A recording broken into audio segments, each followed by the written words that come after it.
Today, my reflection from the series, Not All Factual but All True, focuses on the rise of the kingdom of Judah, the kingdom of the south.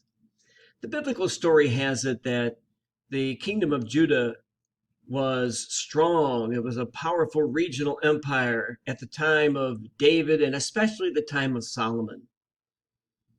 But archaeological findings indicate that this is simply not the case, that Judah was a backward, small kingdom until nearly the end of the 8th century. In other words, from about 720 until about 585. So it took until about the 700s for Judah to become strong.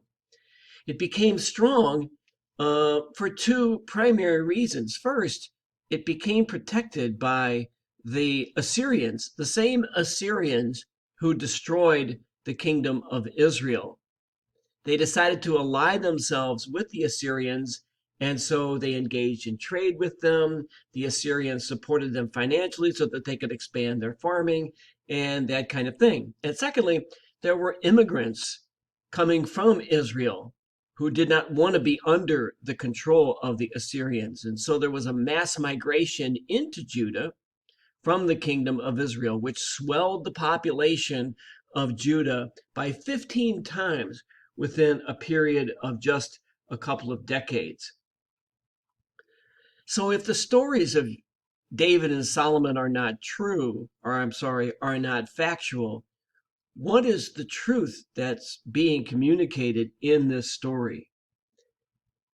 The truth is that Josiah, King Josiah, in the 600s, had a vision of Judah and Israel being combined, and that Judah would be in charge, and that the religion of Yahweh would be centered in Jerusalem, which you see depicted here.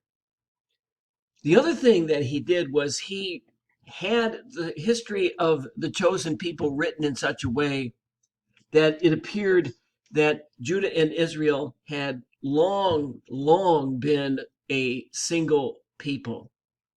And so Josiah wanted to reunite or unite a people that had been united, according to the story, since the time of Abraham.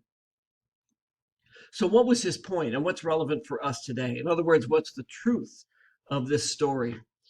The truths are that the history of the chosen people helped to shape their identity as a people, not so much during this time, but much later on. And so the Jewish people today have a shared heritage, a shared history. And second, they have a unified belief in one God, God alone.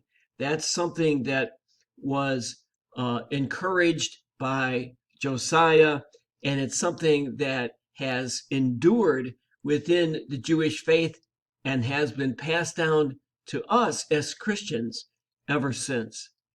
And so we owe this debt to King Josiah for having written the Deuteronomistic history the way he did, with its focus on the one God who is the Lord of us all.